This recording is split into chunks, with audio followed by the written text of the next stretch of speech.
C'est-à-dire que Trump jouerait un jeu machiavélique ou est-ce qu'il veut réellement détruire le Canada, mettre un premier ministre mais je ne pense pas que c'est ça.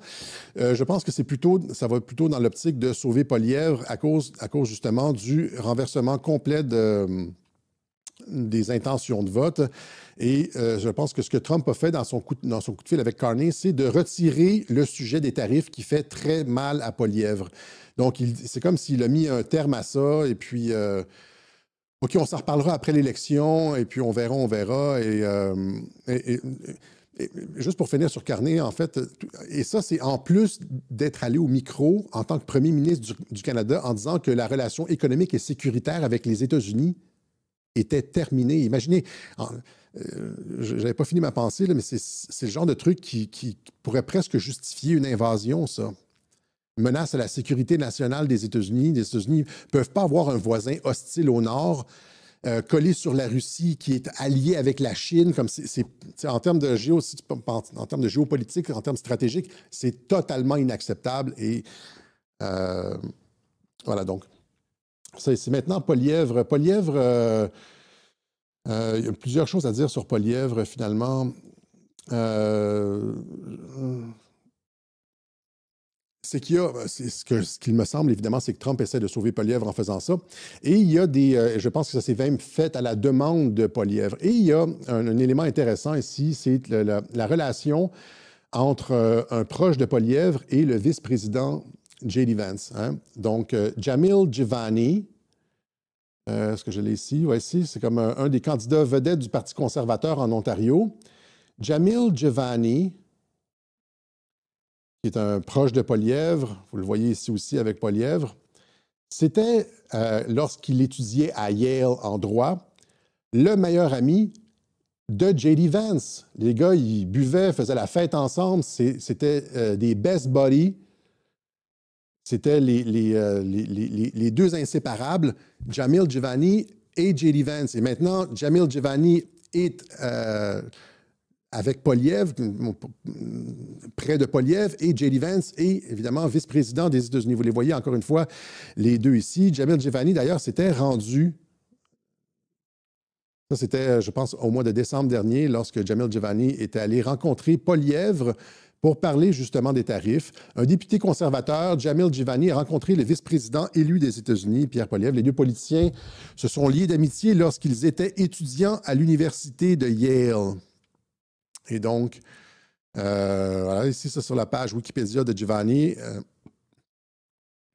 At Yale, he was best friend and classmate with former Republican United States Senator from Ohio and Vice President of the United States, J.D. Vance. Donc, pensez-y, en termes de... On sait que l'administration Trump aime utiliser des canaux, des courroies de transmission irrégulières, le téléphone rouge, des canaux en coulisses. Eh bien, vous l'avez ici avec Jamil Jivani et cette initiative du coup de téléphone Trump-Carney vient probablement d'une requête de Poilievre qui a chargé à Jamil Jivani de parler à Pence, parler à J.D. Vance, afin d'expliquer à Trump que ça faisait mal, etc. Ça, c'est mon interprétation. Maintenant, je veux juste dire un mot sur Pierre Poilievre. Je sais que les gens, là, tout le monde doit être en train de dire Poilievre, le mondialiste, etc. Je vais rappeler, c'est vrai que Poilievre louvoie beaucoup, il n'est pas clair sur certains sujets, il appuie la guerre en Ukraine, etc. C'est fuck you, Poilievre, on n'en veut pas de la guerre, etc. Mais Trump aussi a fait des déclarations en faveur de Zelensky, de la guerre en Ukraine, etc. Je veux juste clarifier certaines choses. Moi, mon cœur va à Maxime Bernier, mais je veux rappliquer certaines choses. Je veux juste clarifier un certain nombre de trucs. En 2019, j'avais créé ce web journal-là, Pourquoi je vote Bernier PPC, et j'avais expliqué dans le web journal pourquoi la position de Maxime Bernier était la meilleure. Et j'avais défait certaines des rumeurs qui étaient lancées contre Maxime Bernier. À l'époque, le Parti conservateur, on l'a su par la suite, que le Parti conservateur avait mis en branle une machine à rumeurs essayant de discréditer Maxime Bernier en le liant à George Soros. Or, j'avais moi-même regardé tous les trucs, j'étais passé à travers comme je fais de la recherche, mais il n'y avait rien derrière ça. Et j'avais fait ce web journal-là que vous pouvez trouver sur Odyssée en expliquant que c'était des fausses rumeurs, que c'était du salissage de la part du Parti conservateur. sais, on disait que Maxime Bernier avait une conseillère de Georges Soros dans son équipe. Or, c'était genre, il avait eu une rencontre avec une organisatrice du PPC dans une des circonscriptions qui, elle, il y a 10 ans, avait assisté à une conférence du Mises Foundation. Et la Mises Foundation avait reçu, incidemment, quelques années auparavant, un grant, là, des fonds de la fondation Georges, de la Open Society Foundation. Tu sais, c'était comme une espèce de truc, là, genre comme hyper distant. Puis là, on disait, Maxime Bernier travaille pour Georges Soros. Je t'avais démonté ça là-dedans. Eh bien, il y a un peu le même genre de campagne de salissage sur Pierre Poilievre. C'est-à-dire qu'on voit du bord, du côté des membres du PCC, des fois des espèces d'images, tu sais, où est-ce qu'on voit comme Trump et Maxime Bernier sont tous en accord sur un certain chose. Puis là, tu vois Poilievre, c'est genre, il est pour un gouvernement mondial, il est pour l'immigration de masse, il est pour les chirurgies transgenres, etc. Or, c'est de la désinformation, puis c'est faux, c'est pas ça. Pierre Poilievre est pour la liberté d'expression. Il a dit qu'il était contre l'identité numérique, qu'il allait interdire à ses ministres de participer aux réunions du Forum économique mondial, etc. Et on lui fait... Il y a beaucoup de désinformation qui circule sur Pierre Poilievre. C'est pas mon choix.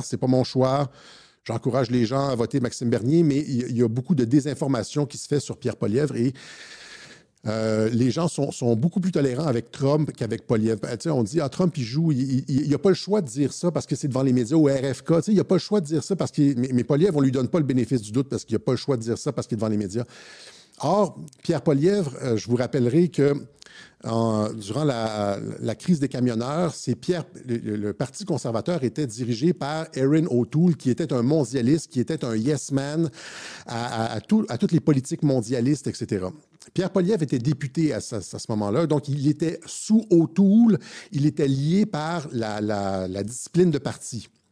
Là, les gens lui reprochent des choses qu'il a fait lorsqu'il était député, ou etc. Il était sous la bannière conservatrice et il y a un whip, quand tu fais partie d'un parti politique, tu dois voter comme, etc., etc. Et c'est Pierre Poilievre qui a organisé le putsch contre le mondialiste Erin O'Toole, qui l'a sorti de là, puis qui a commencé à parler de liberté avec les camionneurs. Pierre Poilievre s'est rendu rencontrer les camionneurs. Vous voyez ici. Donc, alors que tout le monde parlait de trahison et de sécurité nationale, que Mark Carney gelait les comptes en disant que c'est de la sédition, etc., le gars s'est pointé avec les camionneurs en disant « Nous sommes pour le libre choix avec les vaccins, etc. » OK? Fait qu'il y a beaucoup de... Je veux juste m'insurger 10 secondes contre les espèces de petits tableaux qu'on voit, où est-ce qu'on voit que Poilievre est pour un gouvernement mondial, pour l'identité numérique, pour ci, pour ça. La position, il me semble, sur l'immigration, c'est de rendre ça aux provinces. Je vous montre un clip où est-ce que Poilievre dit qu'il est contre les lois de la censure, tu sais, la loi C11, etc., là, qui peut te censurer pour des propos que tu n'as même pas tenus, que tu pourrais tenir. Il va abolir ça. Il est contre l'identité numérique et contre la participation aux réunions du Forum économique mondial. Donc, c'est un anti-carnéiste. Uniting for freedom means that we will repeal the censorship law, C11. Freedom means no mandatory digital ID.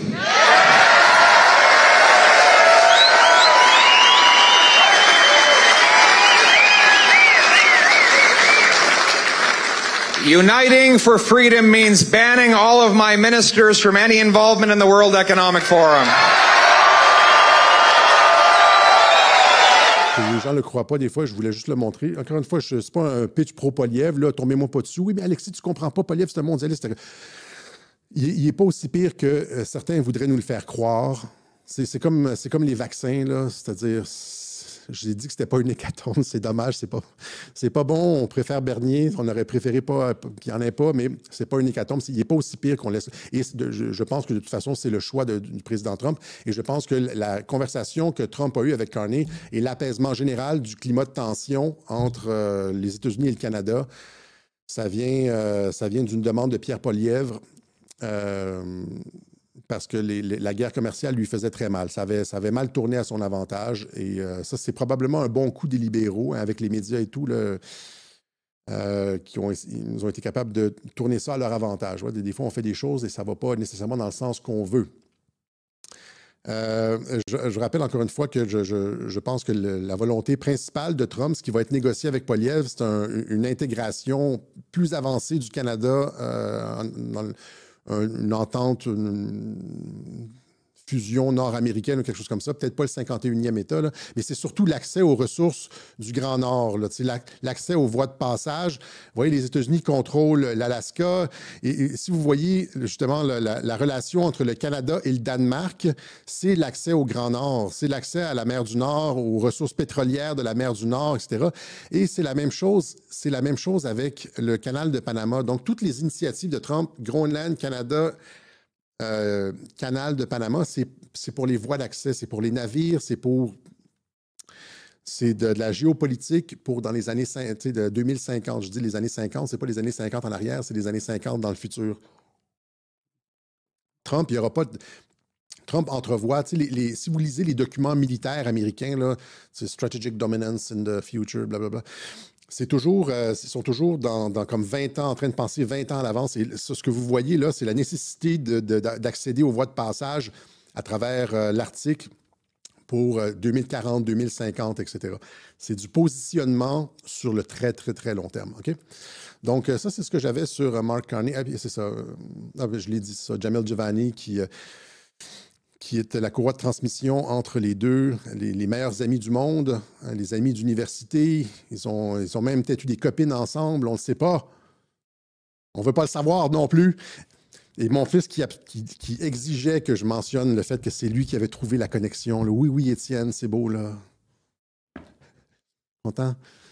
C'est lui qui a trouvé la connexion. Il m'a dit « Hey, tu ne savais pas que Jamel Giovanni, J.D. Vance, Poilievre... » OK, voilà, c'est fait, j'ai payé ma dette.